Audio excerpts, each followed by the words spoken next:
Howdy, folks, and welcome to the Snowy's Camping Show. Happy New Year and welcome to Season 3. Happy New Year, Episode 1, Season 3. 2023. Don't forget to subscribe wherever you're listening to your podcast. Jump onto our Snowy's Camping Show Facebook group as well. If you haven't already, there's a nice little thread in there about where people went camping or travelling over Christmas and New Year period. So that's been nice to see that people have been out and about. I haven't caught up on that. I've only just got back to work today, but I haven't caught up. It's all right. Don't rub it in. We are doing something a little bit different today, talking about or taking advantage of that whole New Year, New You, New Year's resolution concepts and applying that a little bit to our camping and outdoor adventures for 2023. So we've got a special guest with us today, or an interviewee, to talk about building your outdoor and adventure, or having a camping and outdoor adventure bucket list. So we do. So we've got online Mariska Threadgold. How are you, Mariska? Hello, g'day. So where are you calling us from today, Mariska? I'm based in Strathallan in South Australia, so it's sort of on the Fleurieu Peninsula and the back of the Adelaide Hills. So awesome. Just a good location, 5 minutes out, and you're in the farmland, but close enough to Adelaide. So yeah, great location. Funnily enough, it's closer to us than most other interviews we've done yet. We've still got technical issues and a little bit of a delay with the video here, so we're trying to work around it. We try and improve that each time, but I think we're good. That's where I grew up. We had a conversation before, Strathallan, pretty little spot in the hills there. So what do you do with your time, Mariska? Tell us a little bit about sort of yourself and why you can talk to us about bucket lists. Yeah. Sure. So I'm Mariska Threadgold, and I'm a writer who will thread gold through content. I'm an SEO copywriter, so I do travel articles and I do content marketing, and I specialise in camping, four-wheel driving and tourism. But more importantly, I'm an absolutely mad keen four-wheel driver and camper, and, I love travelling around Australia. I'm a bucket list ticker, so that's really important for me, and I try and focus on hopefully encouraging and inspiring people to get outdoors, to travel this fantastic country of ours, and also to tick things off their bucket list throughout their life, not to perhaps wait till, people get to retirement age. I try and encourage people to do it through all stages of their life. And so I guess, I think we all know someone who's like, oh, yeah, when I'm retired, or when the kids are at a certain age, or when X, Y, and Z happens, that'll be the right time to do this thing that I want to do. But I guess is there ever really a right time, do you think? No, I don't think there is ever a time that's going to be perfect. And, I have a bit of a saying. People say, oh, when all the ducks line up. But I think if you actually wait till all the ducks line up, they're going to be dead or you're going to be dead. So, I think there's always going to be a bit of a risk, and there's always going to be a time where you need to make a decision and make a commitment to travel. I don't think it ever gets handed to you on a silver plate that, hey, this is the perfect time. So. For sure. So why do you have a bit of personal experience with knowing the importance of a bucket list. So do you want to give us a bit of a background of how you came to being a bucket list ticker? Sure. I was actually born in Holland, and my parents immigrated to Australia when I was 5. So this story actually starts a little bit with my parents. My parents had to come over there, okay, and they had to have a skill that Australia needed. So my dad was a plumber, and he came out and he had a guaranteed job in a big construction company. So for a couple of years that was all cruisy, and then almost overnight the construction company shut their commercial kitchen arm, and my dad and mum had to start a business almost overnight. So they worked really hard, new country, new language, to build this business. And after about 2 years of hard work, they finally felt able to take us kids on a holiday. All right, so it was our first real holiday in Australia, and they hired a little on-site van in Lear Valley, right? It was a massive adventure for us, but that was where our love affair of camping started, and then four-wheel driving not long after that. Because Mum and Dad had this business, it's hard to get time off because, obviously when they're not working, they're not earning money, and they had all their customers, a lot like most people with holidays. So when they really got into four-wheel driving and camping, they dreamt big of Cape York and Kimberley, Western Australia, trips around Australia. But they felt it wasn't possible with having time, with this business. Yeah. So we did go on some really great adventures. We did, a few weeks, 3 weeks in the big high country. We travelled the Finke River out to Old Andado Station. And probably by the time I got to high school, I travelled more of outback, certainly South Australia, than most of the kids in my class.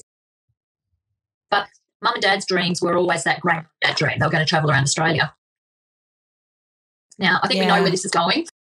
My dad sat in the doctor's room and was told, I'm sorry, you've got 6 weeks left to live due to liver cancer. Wow. Wow, okay. 6 weeks. He basically went on and had a little bit of palliative chemotherapy, and that gave us a bit more time to say and do a few of the things that we needed to do. He spent a lot of time talking, to me and my younger sister about what made him happy. And what made him happy was always those camping trips, those silly things we did in four-wheel drives, and we got bogged in the high country, and that's what he remembered, right? He also had some time to perhaps look at some of his regrets, and with hindsight, if he'd known that he was going to have, less time than he thought, he was saying he regretted not making those other big adventures happen. That trip around Australia, that Kimberley trip, the Cape York trip, it was great building business up, and, he was proud of working that hard. But in hindsight, he's going, if I'd known, I would have made those other things happen. So Dad passed away at home. He basically lasted 6 months from that first diagnosis. He passed away at home. They did manage to have one final four-wheel drive camping, or I call it a pseudo camp, before he passed away, because he was too sick to set up his camper trailer. But they went over to Kangaroo Island and they hired a little basic shack on the beach. And they even managed to do a little bit of a four-wheel drive still. Dad was so high on painkillers by this point that he probably should have been driving a shopping trolley. But anyway, he passed away. Life went on. I got married to Mark. I met him in a four-wheel drive club. We had a 2.5-year-old son. I'm pretty well a stay-at-home mum at that point. I was doing some part-time work. But I kept thinking, I worry about running out of time. My lesson from, I guess, what happened to my dad was, hey, nobody knows what's happening in life. So one day Mark comes home from work and he hasn't even put his briefcase down. And I say to him, hey, what if we sell the farm, we quit jobs and we travel around Australia? And he says, okay. Now, I wasn't actually ready myself. I hadn't thought it through. Oh, wow. I was taking months of that shoes and throw, and the pros and cons and the financial effect of selling the house and quitting jobs.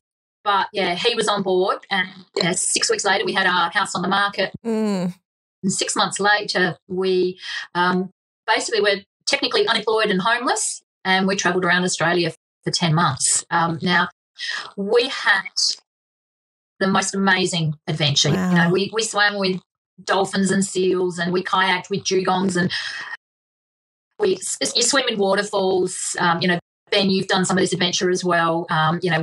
We had helicopter rides and flew over bits of Tasmania. So it was just fantastic. But the thing that's really good was actually spending time together as a family. And, Jaden doesn't necessarily remember locations, but he can remember some of the experiences. So, we saw turtle nesting in Exmouth, and he can remember some of those things. And he also remembers some food things. So he will remember, a rainbow ice cream at perhaps Monkey Mine. So it's funny how with little kids they remember sometimes the food or the experience more than the location. How old was he when you travelled? Yeah, so he just turned 3. And it was just a fantastic time to be together as a family. I will say it's not easy. Like, you know, there are times that we were ready to kill each other just about, because you sort of you're living in a glorified tent on wheels. You know, it's hot, there's flies, there's, you know, your toothbrush is in a toiletries bag every day. So there are challenges, but the things that you see and do together were just fantastic. We then came back. We, you know, we got a jobs, we got a house. Jaden went to school, and we had these fantastic memories of this trip. Now, a few years later, I myself was actually diagnosed with breast cancer. You know, I've got a bit of a average family history, so I was very lucky it was caught early. But when I started my own treatment, my happy place, you know, when I was in the absolute worst of my chemotherapy, my happy place was all those memories from that trip, you know, those walks in Karajini and the, you know, swimming at Ningaloo and all of these things were what sort of kept me in the right frame of mind. I also had some sort of sense of peace and satisfaction because we had done these things. Now, my dad seemed to have regrets. He'd done some, you know, four-wheel driving and some of his bucket list items, but not necessarily some of the things that he really wanted to do. So for me, there was not necessarily that sense of, if this is my time, I feel like I really haven't lived. I actually had a sense of satisfaction that we'd done this, and we built a family story around that experience. So if it was, you know, my time, that story would live on. Those photos would live on. Yeah. I also gave me the, you know, extra push to do everything I could to get better, to try and stay in a positive frame of mind, because I wanted more camping. I wanted more, you know, to explore more, to spend more time with my family. So, I think that's why I like to try and encourage people to actually do things in their bucket list, because you don't know. We all know somebody who's passed early, who it may not be that they've passed away. Sometimes your health gets in the way, and you know, it might be your knees go and you can't do all those walks anymore. So I think if we take the risk. You know, you can't take it with you. You might as well, you know, spend some time and money actually doing those experiences, because they're the things that matter ultimately. You know, if you're at that point, they're the things that bring you happiness and joy. So, yeah. So have you always had, when we talk about a bucket list, like have you actually got like a physical written list of places that you tick off, or is it just a mental sort of bookmark that you, and did this start, it sounds like your bucket list probably started at the point of your diagnosis, or have you always had kind of this list of places you wanted to get to? I think I've always had that little bit of a sense of adventure, because, you know, from growing up with a camping family and a four-wheel drive family, I've always had places I wanted to go. But then more so with my dad's experience, that's probably where I then started to write down a few things. Mine's more a bit of a, you know, mind map, or a bit of a pretty cloud rather than a list. Recently, I think it's more I just know what I would like to do next. So it's not so much a list of 50 items anymore. It's more so, you know, these are the next few things I would really like to try and do. It's more so a little picture rather than a list as such. So. All right, so that's probably a good segue into the next section. What constitutes as something that's bucket worthy? And I mean, how specific should you be? Should it be like, I want to go to Uluru and see the rain on it, or should it be something more like just more of a general category or a type of experience that you want, so there's a bit of flexibility in it? Because some things aren't necessarily achievable, are they? Like if you set things too high, then you might not really tick it off. Like, do you have simpler things so you can tick off more items? Look, I think it's a little bit of both. There are certain things that I think you do need to be very specific about. So I'm not sure how you'll go with the rain on Uluru. That might, it's quite specific. A girl can dream. You might be waiting for a while, but yeah, there are certain experiences that I think you do need to get quite specific about. So for me, when we travelled around Australia, I really wanted to go swimming with the sea lions at Birdy Bay. So that one was quite specific, and we sort of worked in around that to make that happen. I think sometimes other things that you want to do, it might be you want an experience of, it might be, I just want to try abseiling. So you might not specifically want to do abseiling in the Blue Mountains in the, a certain gorge or whatever. Mm. It might be more of an experience. So it really depends on what floats your boat a little bit. Like there are certain things. I'm going on a nice big trip in May, June. We're going up to doing the Kimberley and the Pilbara. And awesome. This time for me, horizontal waterfalls was something that was I have to do. So that is something that we've now programmed to tie in even with the best tides. That sort of was a bit of a focus on that trip. But for some of the rest of the trip, it's swimming in gorges. But, there's so many gorges up there that it doesn't necessarily have to be a specific one for me. So, yeah. No, that's a really good point. And I totally understand what you mean. And I think sometimes, we'll touch on this a little bit later, but when I went on our last KI trip, I was really specific about all of these things that I wanted to do. And then when it sort of push came to shove, a couple of them I couldn't do because of bushfires. Still, even though it was 2 years later, it still hadn't recovered and things like that. And it really made me sad. Like I was in a real I wasn't in a foul mood, but I just was really, really flat because at that stage I was like, not sure when we'd realistically get back here, and you know what I mean? So I think in that case it was maybe a little bit too specific because I'd managed to do all of these other awesome things that I wanted to do, and there was maybe one or two that I didn't quite get, and that sort of did put a bit of a downer on things. So I do like your idea of being a little bit more general with some things. Yeah, I think you just focus it very much. You've got to have some flexibility, and particularly in our country, like you said, it's bushfires. For us, the first time we did around Australia, the Gibb River Road was closed very late in the season because there was late cyclones. So that is something I'm hoping to do. Of course, at the moment there's a lot of flooding up that way, and it's record-breaking floods, so we're not sure. I'm keeping my fingers crossed, but it is a lot earlier in the wet season, so I'm hoping it'll be okay.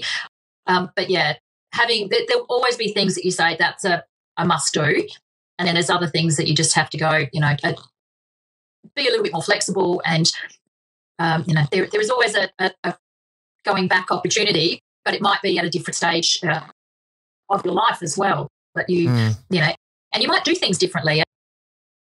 As I suspect this trip that we're doing later this year will be a little bit different. We might not necessarily do quite as many of the full-on hikes. There'll be other things. We'll still do a lot of hiking, but we may not do the really full-on hikes. You get to a point where knees and ankles start playing up a little bit more. So you're at that point now a bit, aren't you, Benji? No, I'm right. Just managing. Just still trying to perform at a younger age than I'm at.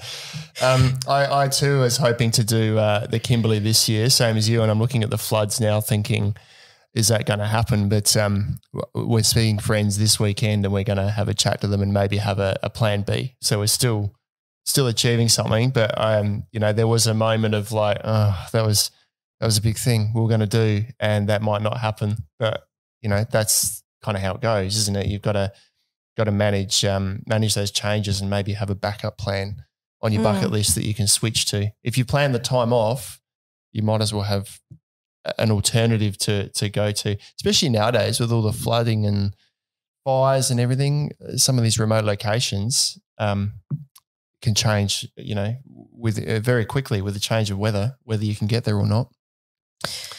So imagine you're somebody who doesn't have a bucket list at all, right? And you're sort of thinking, oh, I listened to Ben and Lauren and Mariska the other day and I think I want to start my bucket list. Is it just a matter of sort of sitting down and writing everything that you can think of and sort of going from there? Or is it more just looking at maybe the year ahead, or how would you approach actually starting to formulate a list? It's a lot of fun, I think, having that brain dump of, all the things you'd like to do. And that can be quite fun. And I think it's important to do that individually, as well as if you have a partner or a family, bring that in. But sometimes it's easy to forget. Sometimes there's something that you might want to do that doesn't necessarily float the boat for your partner. So I think it's important that you get your own list and then maybe start combining it and having a look at, where the matches are.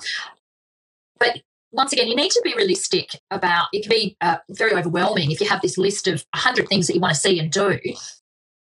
You then need to perhaps look at what is it that I really think I would like to do. And I have a little technique. It may be a little bit morbid, but it does, I think, help to focus that bigger bucket list. And it comes back to my experience and my dad's experience. So once you've got your list, I actually think you need to ask yourself, okay, maybe if I knew I only had, say, 5-6 years left in life, if I knew that, would be the first thing on that list that I would want to do.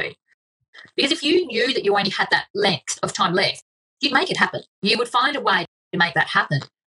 So I think you'd look at your list and then go, okay, I want to swim with the whale sharks at Ningaloo, right? And if that is that one thing, then start going back and going, okay, add it to your calendar, put the details in and work out, can I put money away for that once a month? Or, certain things you might be able to get done in 6 months or 12 months. But I do think it's important to just prioritise things a little bit and, ask yourself that question. It's not morbid. It's just being realistic, because you need to perhaps focus a little bit. And putting those details in the calendar really starts you heading that way, doing the research about how am I going to get there, how much does it cost, how far ahead do I need to book for some of these experiences, just really helps that process of moving on to that experience. So, whilst definitely have a big list, but then start focusing on what is that top one, what is maybe the next 2 or 3, or can I combine a few in one particular trip? So I think that's a good way to stay focused on what you really want to achieve. Does that help you? Because I know you've got a note here that says bucket list overwhelm is a real thing for Lauren. Yeah, because I know I have that because Taryn, totally my wife, will write down a gazillion things that we're going to do, and I look at it and go, am I going to have time just to sit in the beach and watch the sunset to fit all these things in? So for me, it's more like sometimes I panic, like how am I physically going to fit all of these things in? Because I really do want to do them all and I don't want to run out of time. And so it sort of gets to a point where you're so overwhelmed because there's all these things that you want to do, and then you sort of don't necessarily end up really doing them because you can't sort of prioritize, or you can't look at it and make actual real steps towards achieving it. And so from our perspective, we often will, go away once or twice every month or 2 and make a priority of popping away for weekends, but not necessarily achieving any of the larger, more sort of significant trips or things off the bucket list because of that exact thing. It's really hard to pick something and then take the steps to do it because of that overwhelm. So that's some really good points there. Do you find yourself, Mariska, ever saying you can't do everything? Look, I think I'm a bit older than you guys, so I must admit I have probably got to that point where I have realised I'm not going to do everything, because also I think when I do cross something off my bucket list, I tend to add something back on as well, and that's fine. I think if you can keep putting things on, and I think that's just part of life. But I have come to the realisation when I've travelled around Australia, there is so much to see. And I imagine if that's one country, imagine if you if your focus was overseas. You're never going to see it all. Like you will never see it all. And I think you just need to perhaps prioritise what is important for you. What is it, whether it be locations or experiences. And once you start feeling like you're getting to some of those bigger bucket list items, I think your panic will come out of it a little bit, because you feel, hey, I'm actually working towards that Ningaloo trip and I can see that happening. So I think that you, rather than maybe thinking I'm not getting anywhere, you start accruing, where you've done a few things, but also you can see that you're working towards other things. And I think that takes the panic out of, that overwhelm with your list as well. Yeah. Just pick one and make it happen. Just get started. Yeah. Well, I can resonate with that from when we travelled as well, because it's ridiculous how much stuff, and WA in particular just surprised me with how much you can do in WA. It just keeps on giving. And it's not all on the map. It's not all in the brochures. Quite often you're just driving and you see a sign to some national park that you knew nothing about. But you just can't, we said it all the time on our trip, we just can't do it all. But like you said, Mariska, there's things that we knew we wanted to do. And if we tried to do all the other bits in between, we wouldn't have spent time focusing on the bits that we did want to do and getting the most out of those. And I haven't come back thinking, I wished I'd stopped at that national park or checked out that roadside stop or done this or done that. That's not a regret of mine. I enjoyed the trip that I did. The kids loved the experiences that we had because we spent time focusing on, I guess, the bucket list items that we knew we wanted to do. That's that is your thing. Although admittedly for me, very much doing a year lap, or possibly even more if you could get away with it, is definitely something on my bucket list, because that feeling of when you are just going away somewhere for a weekend or a long weekend or a week or something, of being on having a time limit and having to be on a schedule and having to be home at a particular time in such a short matter of days, sometimes it's just so crushing because you just want to stop and you just want to look at everything and you just want to swim there, and then you decide you want to stay here for a bit longer because it's nice, and I'm looking forward to one day having an opportunity to do that. It is good when you got extended trips. Yeah. So I want to know what's actually on your bucket list. What is on your bucket list? My bucket list? Well, as I mentioned before, the Kimberley was a plan of ours. We didn't do it on our on our 4-month trip because we weren't set up for really remote travel at the time, but we said we'll come back. It's a trip on its own. Like, you can spend a lot of time just in the Kimberley. So that was a plan for mid this year. But as Mariska said before, there's major flooding up there now. So I don't know what that means for middle of the year. So that was if I look at this year, that was this year's big trip. Yeah. Back up for that is we've said for many years we've got friends on Kangaroo Island. We've been over for short trips, but we want to take a week or two on Kangaroo Island and do a trip there. So that would be our backup thing. Okay. So that's kind of this year's goals. I'd like to I think quite often we have a bucket list that just says I want to camp more, right? And I think that's a bit general because it's not quite, you can't really tick it off. Did I camp more last year? Well, I did, I suppose. But I camped more in one sort of concentrated period where we were traveling, but I didn't camp more across the entire year. So I think I'm moving to more like I've just got 1 or 2 trips aimed for the year. So that's my bucket list for the year. I think maybe that might be a little good segue into monthly mini buckets. Looking at Mariska. Do you think? She's not responding. Do you have a short-term bucket list that you work with? Because the monthly mini bucket thing is your thing, right? Or was that Mariska's thing? Yeah. Oh. Yeah, we as part of, I think, going through the whole adventure, well, I'm not even going to call it adventure, the COVID and everything for the last few years, we got to a point where we said, okay, we need to look at some short-term goals. And I think even what you were both saying about, go camping once a month is something that we now bring in every month. So that is the first one that we do. And I think you've mentioned it on a previous podcast that camping can get quite addictive, and it's, it's very beneficial for your well-being as well. And we get to a point where you need a fix Like you feel like I haven't been camping, I need a fix. So what we do it 12 months ahead. We look at our calendar and we choose, we have a look, when have we got holidays planned? We have a look at the months that have a long weekend in them. And then you get all these months that don't. And we book 12 months ahead. We put a weekend in there and then we go camping. Okay, it's just a Friday and a Saturday night. We go locally.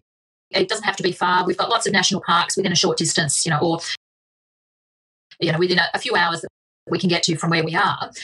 And that just gives us that regular camping fix, I guess. So we do that.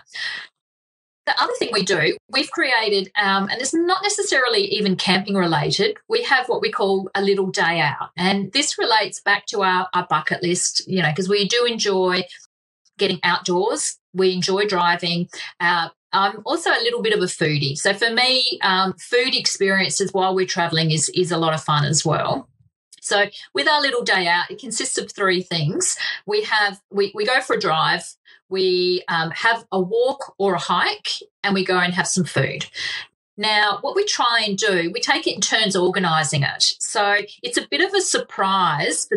It's a bit of a surprise for the other person. We try and have variety. Cool. So if we can, we go for a drive that we haven't done before. Or what we've done a few times is the only way to get somewhere is on a road we travel quite regularly. We actually have a look at Google Maps and we make a back roads. And it takes us probably 3 times as long to get somewhere. But we go along all these roads that are really not far from home, but we just never drive along. It's, dirt roads. So that adds a bit of variety. And then with the food, it might be breakfast at a cafe. Yeah. It might be we bring a new recipe for a picnic on a hike. Sometimes it's a hike that we do. Sometimes we've had a look. We did a walk around the old Adelaide jail. So sometimes it's actually exploring, a structure. Other times it's actually really getting outdoors in nature and doing a hike. But just having that regular, it's something to look forward to. And it makes you feel like you're doing something fun because there's that element of surprise from, what's the other person organising. And afterwards you actually feel like your weekend's not necessarily all, tasks and you haven't achieved much. Going into the new week, you feel like, hey, I was out there doing a hike. I, had some time with my family and I enjoy it. We make that. We do that once a month. We book them in about 6 months ahead, and we really try and defend those dates. So that relates to our bucket list of, at least getting outdoors, and we do enjoy a bit of foodie fun as well. But maybe if somebody's big bucket list item was to take their kids to Disneyland, right? Could your little day out be that you go and explore a different outdoor playground once a month? You take the kids to a different playground each month. If you're really into art and one day want to go to the, the Louvre Museum in France and have a look at the art galleries there, can you once a month make a half a day where you go and explore a regional gallery, or you get the paints out or the pencils out in a outdoor location? By booking it in, you tend to make it happen a little bit more. And if you can get, if it's yourself and maybe some friends or your family or your partner, if you can get a bit of commitment from other people, it's, it's easy to do. We do ours Saturday morning. That way we don't chicken out on a Sunday when the mowing and the laundry's still up here. Yeah. And we've been doing that for about 8-9 months now, and it's really, we're enjoying it. So it's amazing what you can find too when you take those back roads just in your local area, the things that you look at and think, I did not know this was 20 minutes, half hour from my door. We've got in that one little adventure, you've then created another adventure for the next time because you didn't know that was there on the way. So, yeah, totally. Do you listen to other people with their bucket list? Because I think I find if I'm listening to what other people say, quite often some people who have really big items and are always traveling and always ticking big things off, you can get a bit deflated because you're like, I haven't done any of that. So I tend to try not to keep up with other people. I just focus on what I want to do. But I mean, maybe people are looking at us and thinking the same thing. So we should all just keep ticking our own list, I think. What do you reckon? Look, I'm probably a little bit the same as you, Ben. I think the bucket list should be very much about what you enjoy and what you want. And, yeah, for some people that is that overseas travel. For some people it's, full-on extreme adventure experiences. And for other people it's locations. So it is nice to hear when people have done something. I think that is great. But I think sometimes it can be overwhelming. And the other thing, and you've probably both noticed this as well, when you travel, there tends to be this traveller's grapevine that you come across. And, you might be, I don't know, you pulled in, you had to go to a caravan park to do some washing, and you pull in and, these people are talking to you and saying, have you been here? Have you done that? And it's like a bit of a badge of honour almost. And sometimes people will tell you, you've got to go here. It's the most amazing thing. You get there and it's like, this is not, this is really not me. It's not that great. And other times you will come across some gems and people will say, hey, look, we did this and it was fantastic. But I think you've got to try and stick to your own lane with what you enjoy and what you and your friends, your partner, your family enjoy. Because, it can be, you can look at someone else who's ticking lots of other things off. But if they're not things that you're into, it's really not what you'd be wanting to do anyway. Stick to your own lane. I think, stick to your own lane. That's great.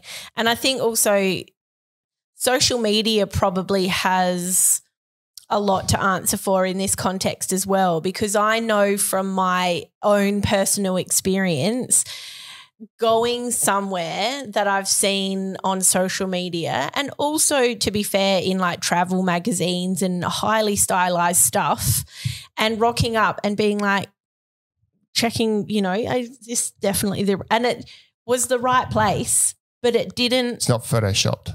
Didn't look anything like what it was in people's social media posts and in the magazines and stuff. And it was still really cool, but there were other things on that same trip that we experienced that were way, way better. Yeah. And we put a time and energy and effort into going to this thing because, looks so great on social media. So I think that sort of can sometimes trap you as well. And then also when you go to those places, there's like a million other people. So I don't know what you're like, Mariska, but Ben and I are a little bit like off the beaten track where there are less people, sort of find your own little bits of magic as opposed to the places where everyone else goes. So absolutely. So in terms of finding inspiration for your bucket list, obviously you're taking things that people say with a grain of salt, and also sort of for social media. How do you sort of come across the things that you might like to do? Like in turn, am I sort of asking that question properly? Like, where do you get your inspiration from in terms of the physical things that you want to do on your bucket list? I'd certainly agree with you with social media. We'll do a bit of research. Some of it we do get just, because we've been there's certain things that you hear about, like, anyways, so that it's something that you want to do. Interestingly enough, for this trip, we have watched a few social media, videos about the area. And at one point, Mark, my husband, he said, I don't want to watch any more videos because I don't want somebody else to spoil the experience for me. And you're right, because often when you see it through somebody else's lens, it almost takes away the experience, and you're expecting something, and even the weather can make a difference, or the amount of people that are there can make a difference. So we'll do a little bit of research. I do love wiki camps in terms of trying to find some of these little secret spots. And we will talk a little bit on the road to some people, but we also try not to get into that trap of just constantly listening to other people telling you, you've got to do this. We do find the visitor centres can sometimes be quite good because you can go into them and go, hey, look, we really like the off-road experience and we prefer less people than a glitzy experience. Sometimes, as long as they're local, and usually they are in a visitor centre, that'll be when they can actually say, oh, look, you could try this one. This one's going to be more quiet. And, sometimes they'll tell you little snippets or secrets that aren't necessarily readily available to other people. That's so true. Great advice, yeah. And I feel like visitor centres are such an underutilised resource these days, because everybody can just pull their phone out of their pocket and Google something and get that information, but it's not the same, is it? If you get the right person at a visitor centre and just enter into casual conversation, it doesn't have to be structured questions, just casual conversation. It's amazing what you can find from that local if they're just to open them up a little bit and talk about the region that they obviously love because they're working at the visitor centre. So you can find all sorts of gems that way. That's great advice. Yeah, for sure. Bucket list fails. How do you if you have a bucket list fail, Mariska, do you just kind of dust your shoulders off and move on, or do you dwell on it? Look, it'll be interesting with this trip this year. Like if the Gibb River Road's closed, I do believe then that's that second time we've tried to do it. And, of course, you do often need to plan these things ahead. It's for us, it's an 8-week trip. So it's not something that you can just go, we'll do it a little bit later in the year. You sort of plan holidays and time to go and do it. So it will feel perhaps a little bit like I think I'll be disappointed. But on the other hand, sometimes when things don't happen, you actually experience other things that you wouldn't have done that you then go, oh, my gosh, that was just amazing, and I wasn't even going to do that.